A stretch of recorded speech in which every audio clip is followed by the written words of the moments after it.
Good day, dear students, and welcome back to another session of English Standard 10th. Hope you and your family are doing well and keeping in good health by the grace of the Lord. Today, we are going to learn a new lesson, Chapter 2.2, The Three Questions by Leo Tolstoy. Let us know more about the author. Leo Tolstoy, 1828 to 1910. He was a Russian writer who is regarded as one of the greatest authors of all time. He is considered a master of realistic fiction and one of the world's greatest novelists. He explored the most diverse approaches of human experience.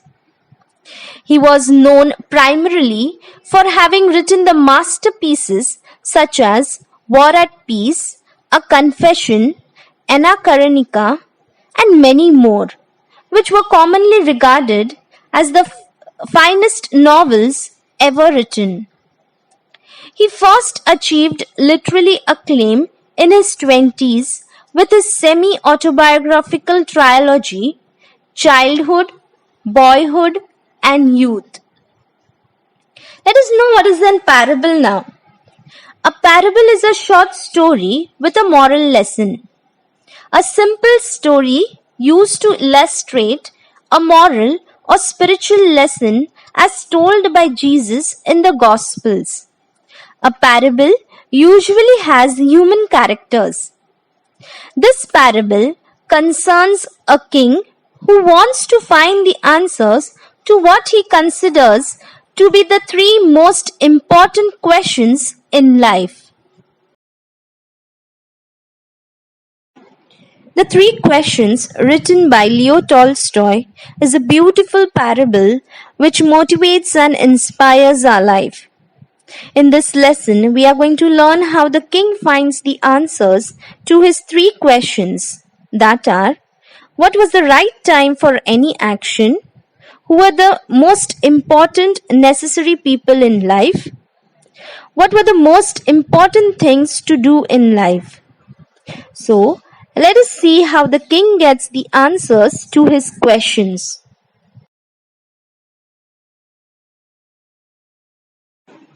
Chapter 2.2, The Three Questions. Once a certain king had an idea. If he always knew the right time to begin everything, if he knew who were the right people to listen to and who to avoid, the most important thing to do, he will never fail in anything that he would undertake. And above all, if he always knew what was the most undertake. So, your children, there was a king, and he gave a thought for consideration that he would always succeed if he could find answers to his three questions. Now, what were these three questions? What is the right time to begin something? Which people should he listen to? And what is the most important thing for him to do? So what he did, since he was convinced that he was right in thinking this way, he had a proclamation made in his kingdom. He will give a great reward to anyone who will teach him what the right time was for every action, who the most necessary people were, and how he might know the most important thing to do. So what did the king did? He made a declaration, or he made an official announcement to give a large sum of money as a reward to one who could come up with the answers. So here you can see that many people came to the court the next day. Let's see in the next para. Many learned people came to the court, but they all gave different answers. In reply to the first question, some said that to know the right time for every action, one must draw up in advance a table of days, months, and years, and must live strictly according to it. Others declared that it was impossible to decide beforehand the right time for every action, but that not letting oneself be absorbed in idle pastimes, one should always attend to all that was going on and then do what was most essential. Yet others said that it was impossible for one man to decide correctly the right time for every action, and that the king should instead have a council of wise people who would help him to fix the proper time for everything. He received different answers to his questions. Now, to the first question. His first question was answered by many wise men, learned men. Now, who are these learned men? Intellectual, scholar people. A few of them suggested him to prepare a timetable. Others wanted him to leave everything and engross himself in looking after works. A few suggested of having a council of wise men to decide everything, and other reciprocated that some works need urgent attention. Now let us see what were the answers to the second question. Equally varied were the answers to the second question. Some said the people the king most needed were his counselors, others the priest, others the doctors, while some said the warriors were the most necessary. So, in response to his second question, some wise men said that he should listen to his counselors. Now, who are these counselors? An official group of advisors. Then he should also listen to the priest, the doctors, or the soldiers.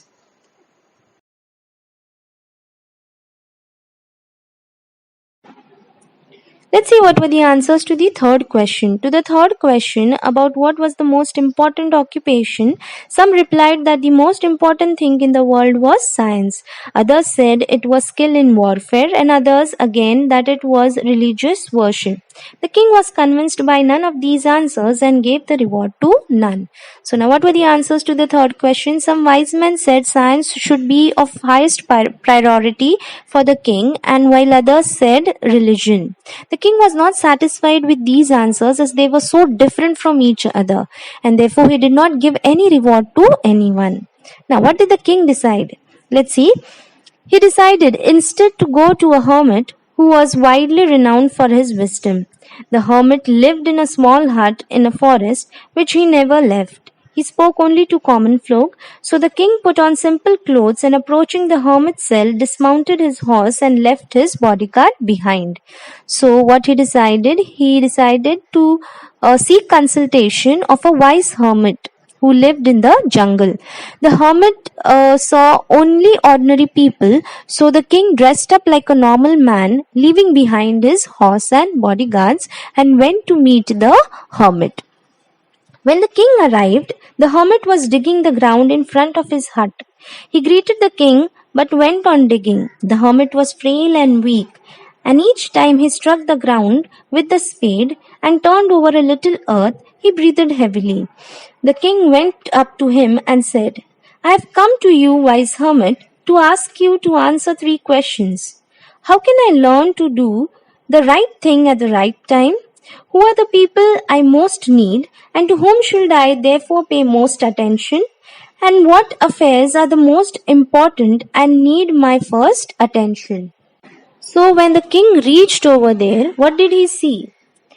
He saw that the hermit was an old man and was busy digging the ground in front of his house. The king told the hermit that he has come in search of answers of his 3 questions and repeated them.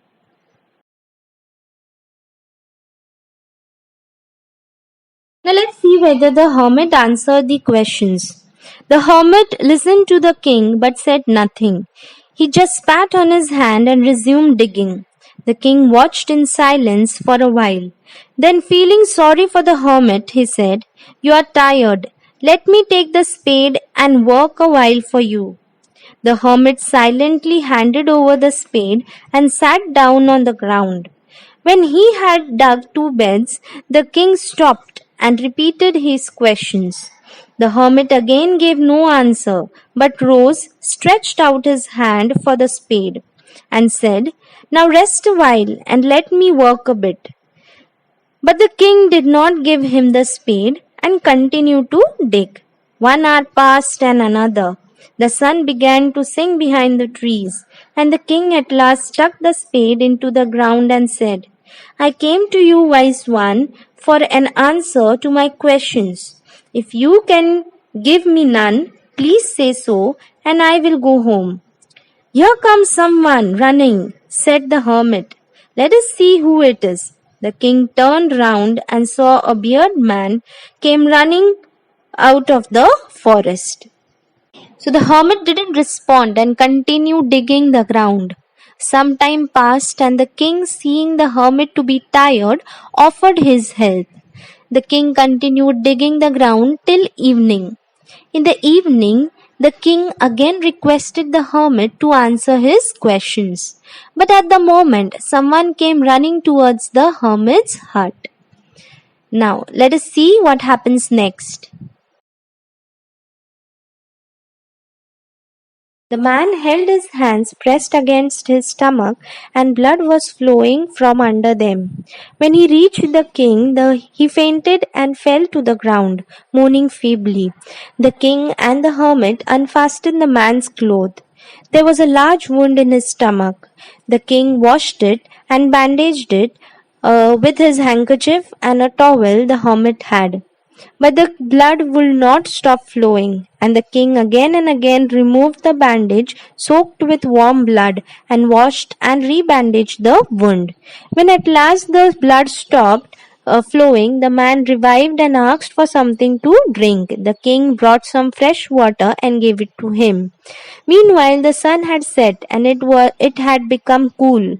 So the king, with the hermit's help, carried the wounded man into the hut.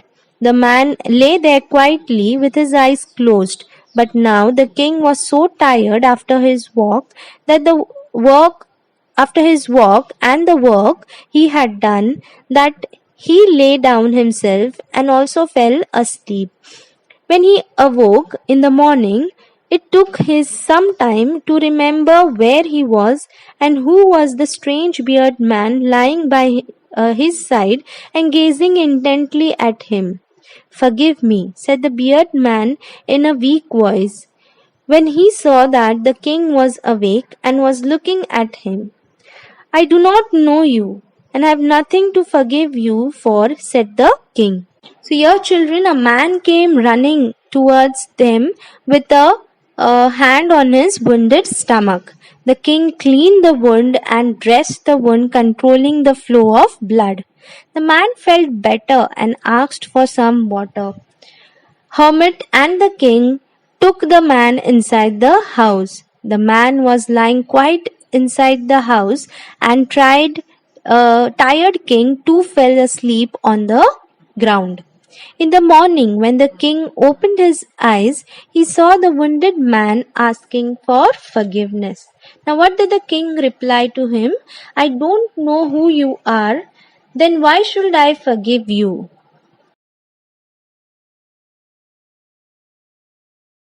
Let's proceed with the story now. You do not know me, but I know you. I am that enemy of yours who swore to revenge himself on you because you executed his brother and seized his property. I knew you had gone alone to see the hermit, and I resolved to kill you on your way back. But the day passed and you did not return, so I came out of my ambush to find you. Your bodyguards recognized me and wounded me. I escaped from them, but would have bled to death had you not dressed my wound. I wished to kill you, but you had saved my life. Now, if I live and if you wish it, I'll serve you all my life. The king was very glad to have made peace with an enemy so easily and to have gained him for a friend. He not only forgave him, but said he would send his men and his own physician to attend him. The king then took leave of him and went out of the hut to look for the hermit. Before going away, he wished once more to beg for an answer of the questions he had asked. The man told the king that he had come to take revenge from him because the king had killed his brother and had taken away all his property. He wanted to kill the king while returning from the hermit's place. But the king's bodyguards found him and wounded him. He would have died if the king would not have helped him. He regretted his thoughts of killing the king and promised to be his faithful servant. The king was pleased to turn his enemy into a friend. He forgave him and returned all his property. Now the king thought that let me try again and ask the hermit. At least now the hermit will answer my question. And therefore he went out to seek the hermit. The hermit was outside, on his knees, sowing seeds in the beds that had been dug the day before. The king approached him and said, "For the last time, I pray you to answer my questions, wise man." "You have already been answered," said the hermit, still crouching on his thin legs and looking up at the king, who stood before him. "What do you mean?" asked the king. "Do you not see?" replied the hermit. "If you had not pitied my weakness yesterday and stayed to dig these beds for me, you would have gone back and been killed by that man. So the most important time was when you were digging the beds. And I was the most important man, and to do me good was your most important business. Afterwards, the most important time was when you were attending to that man. For if you had not bound his wounds, he would have died without having made peace with you. So he was the most important man, and what you did for him was the most important business. Remember then, there is only one time that is important now. It is the most important time because it's the only time when we have any power. The most necessary person is the one with whom you are. For you do not know whether you will ever have dealings with anyone else, and the most important thing is to do this person good, because for that purpose alone were you sent into this life. By Leo Tolstoy. The king then went to look for the hermit who was sowing seeds in the beds that they had dug the day before. He requested the hermit for the last time to answer his questions. To this, the hermit replied that the king has already found the answers. If he would not have pitied hermit's condition the day before, then the man would have attacked him on his way and he might have lost his life. So the most important time was when he was digging the bed, and the hermit was the most important man. The hermit continued, "When the wounded man arrived, the most important time was when he was caring for him, else he would have died of his wound without the two of them reconciling for their acts." So at that moment, the wounded man was the most important man, and nursing him was the most important business. The hermit said to the king that the most important time is now, because it is the only time when we have the power to act. The most important person at a particular moment is we ourselves, because future is unknown to all of us and there is always an uncertainty about meeting anyone else. The most important job is to do good to others, because we have been sent to this world for this noble cause. So students, what do you learn from this story? is to live in the present moment rather than grumbling about the past and being anxious about tomorrow. We ought to consider every person we meet in the moment as significant beings, whether it is poor or a rich man. Thus, we come to the end of the lesson. I hope you all have understood the lesson. Students, kindly do the grammar assignment, do as directed in your grammar notebook, and writing skills, narrate an experience to be attached to the file. Thank you. God bless you.